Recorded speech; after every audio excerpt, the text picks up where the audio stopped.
Bonjour, bienvenue à vos 10 minutes juridiques avec le cabinet d'avocats Lando associé par VK. On va parler d'achat socialement responsable dans quelques secondes, mais tout de suite, les brèves. Avec une décision intéressante du Conseil d'État qui nous dit que quand on a des pratiques anticoncurrentielles, mais que les élus de la collectivité en sont complices, ce n'est qu'à l'arrivée de leur successeur qui découvre le poteau rose que commence la prescription. Logique. Une décision du TA de Rennes sur les effets des omissions de clauses de révision de prix sur les recours Tarn-et-Garonne. La CA de Lyon qui nous confirme que quand je transfère un contrat, je ne suis pas responsable des bêtises faites par l'acheteur public postérieurement à ce transfert. Logique. Et la DAJ a publié une fiche technique sur l'accès des offres de pays tiers au marché public. La DE, de son côté, de l'État, a mis à jour ses indicateurs et tout ce qui est méthodologie pour les plans de gestion des mobilités et la gestion des parcs automobiles. En matière de gaz à effet de serre, pour la troisième fois, le Conseil d'État a enjoint au gouvernement de respecter ses obligations en matière de gaz à effet de serre. Alors, grosse polémique cette semaine, gros débat, est-ce que le verre est à moitié plein, à moitié vide ? Beaucoup disent le Conseil d'État n'a pas substitué aux obligations nationales et européennes ses propres critères à atteindre. Non, on va pas rentrer dans un débat complexe en droit, mais évidemment que c'est à cette aune-là que le Conseil d'État allait juger les choses.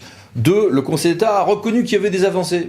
Oui, mais il y en a eu. Le Conseil d'État a pas prononcé d'astreinte. Oui, mais ça aurait pas été très utile sur le point précis dont nous parlons. Et surtout, il a imposé, le Conseil d'État, très vite, de respecter un certain nombre d'obligations, avec un calendrier relativement précis, avec 2 étapes, et il a communiqué fortement pour mettre la pression sur l'État. Donc, voyons aussi le verre à moitié plein. Là où le verre est pas du tout plein, en revanche, c'est dans les Pyrénées-Orientales, parce qu'il n'y a plus d'eau. Alors, je vous parle d'un arrêté préfectoral, c'est pas habituel, mais là, il fait 25 pages, il est gros, il est drastique, et il va sans doute servir de maître étalon partout où en France on sera dans une situation dramatique, donc à suivre. Rénovation énergétique du bâti scolaire. Le plan à 2 milliards d'euros de travaux d'ici à 2027 pour 10 000 établissements a été lancé. Ça va être essentiellement porté par la Banque publique d'investissement.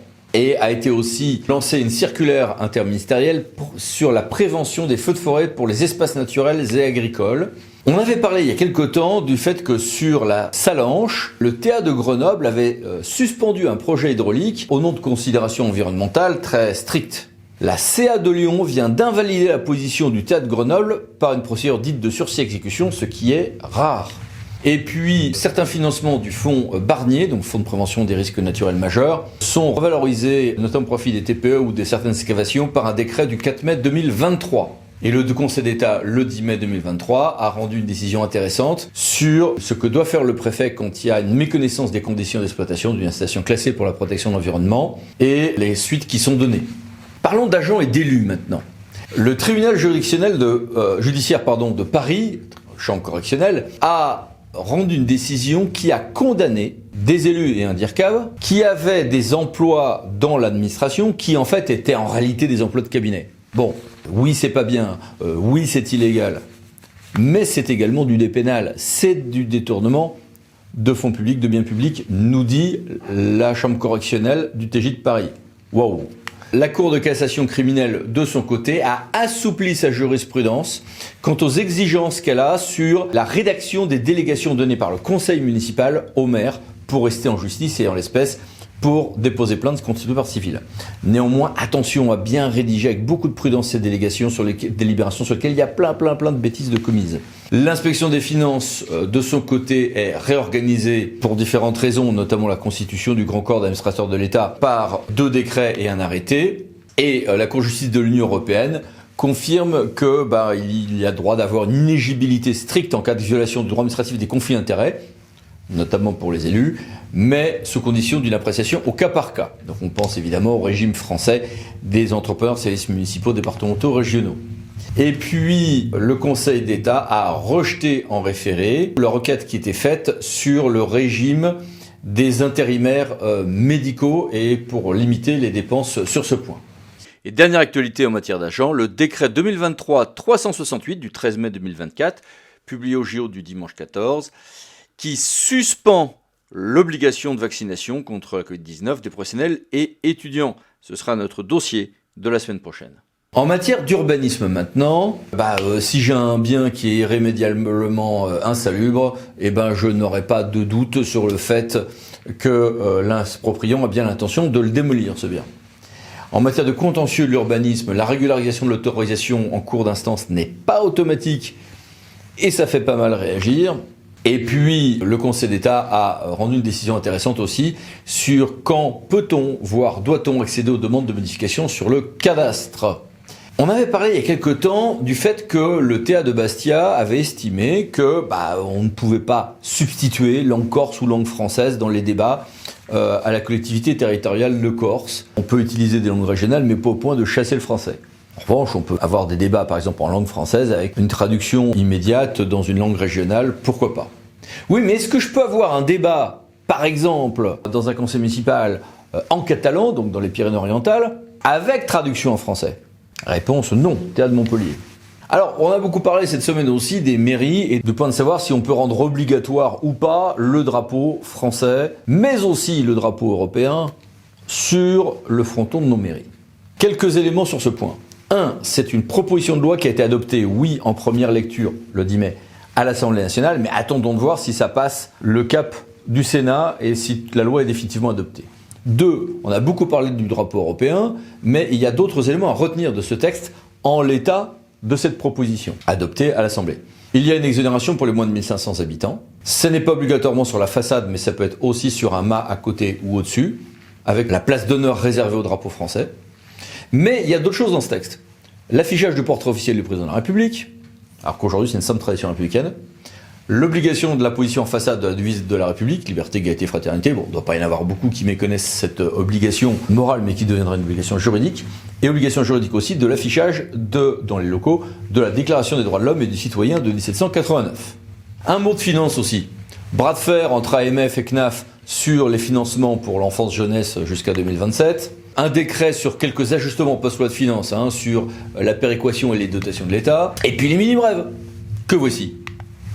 Que voilà. Et que voici encore.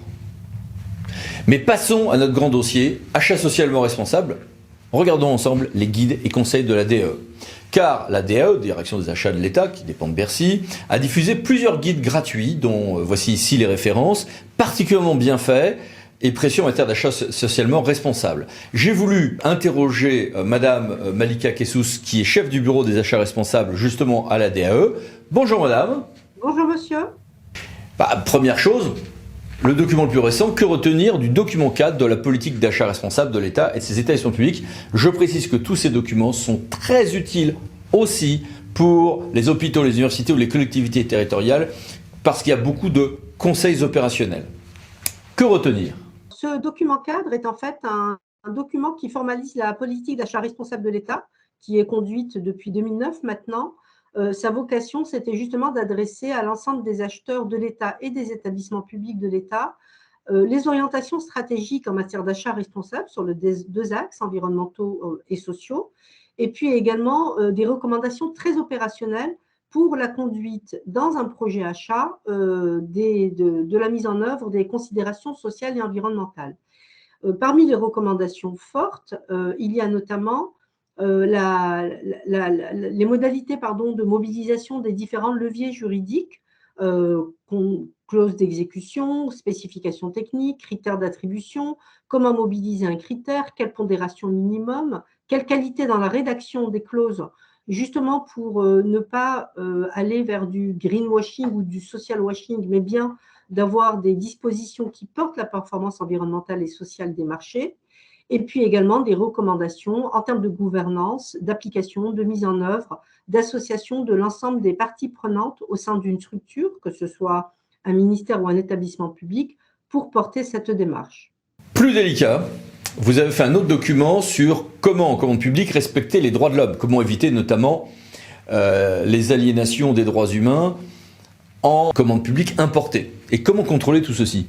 Au titre des achats socialement responsables, la question de devoir de vigilance tout au long des chaînes d'approvisionnement et de la responsabilité de l'acheteur qui est donc donneur d'ordre dans le respect des conventions internationales en matière de droits de l'homme au travail est un élément qui est fondamental. Il est d'autant plus fondamental que c'est une question qui est très compliquée à tracer, très compliqué à comprendre, à appréhender par les acheteurs, parce qu'on parle de droits de l'homme au travail, de quoi s'agit-il? Quelle est la responsabilité des différents donneurs d'ordre, nous acheteurs, mais également les titulaires qui peuvent être également des donneurs d'ordre et qui ont toute une chaîne de fournisseurs, de sous-traitants, de ce qu'on appelle des relations d'affaires établies. Et c'est tout à fait conscient de cette difficulté qu'on a décidé de traiter de cette question et d'essayer d'aider les acheteurs pour qu'ils aillent au maximum des possibilités dans l'intégration dans leur marché de considérations qui exigent un maximum de transparence de la part des titulaires des marchés, transparence sur l'exercice de leur devoir de vigilance. Et nous sommes confortés en cela par la loi française que vous savez être unique au monde, en matière de devoir de vigilance. Bon, il y a eu une loi allemande depuis début 2023 qui est comparable à la loi française, mais tout de même, la loi française est assez unique. C'est une loi coercitive qui fait obligation pour les entreprises donneuses d'ordre et les sociétés mères d'exercer leur devoir de vigilance, d'être transparentes et de publier leurs plans.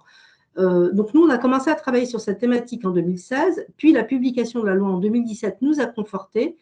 C'est pour cela que nous avons travaillé sur un guide qui a été publié en 2021 pour aider l'acheteur à toutes les étapes du projet achat sur la prise en compte de ces considérations, à la fois en termes d'exigence de transparence, mais également exigence de transmission du plan de vigilance qui aurait été adopté par les entreprises soumises à la loi sur le devoir de vigilance, mais également élaboration d'un plan de progrès et puis mise en œuvre d'audits dans le cadre de l'exécution des marchés. Nous mettons bien sûr l'accent sur les secteurs considérés comme les plus à risque et défavorablement connus en matière de violation des droits de l'homme au travail. Et bien sûr que si sur le plan environnemental, on bénéficie de labels environnementaux qui garantissent à l'acheteur un certain niveau de performance environnementale des produits et services achetés, il est vrai que sur le plan social, nous ne disposons pas de label social, hormis les produits du commerce équitable, mais là, nous sommes dans un domaine très restreint de produits fournis.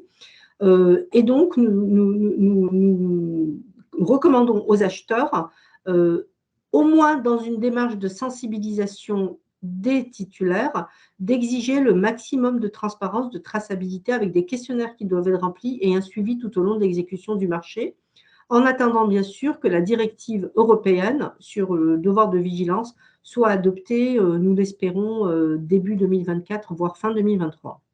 Et mieux connu, mais très intéressant également, la question de l'insertion par l'activité économique dans les marchés publics. Vous le savez bien entendu que la clause sociale d'insertion par l'activité économique est la plus vieille considération sociale qui a été mobilisée dans les marchés publics. C'est un dispositif qui a plus de 30 ans. Ce dispositif est très important parce qu'il porte les politiques publiques de lutte contre le chômage, d'insertion des publics qui en sont éloignés.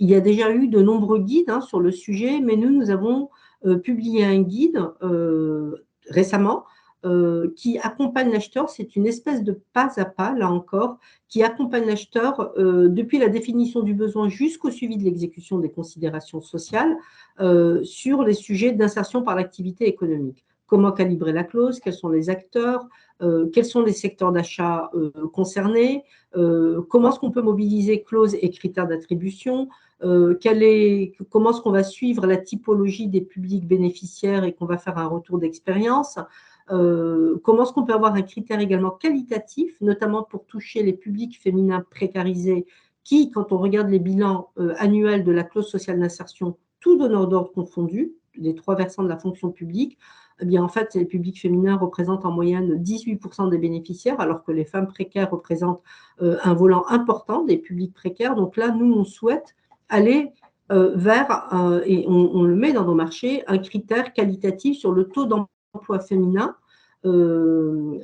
parmi les publics en insertion qui font l'objet d'un engagement des candidats puis des titulaires au marché public.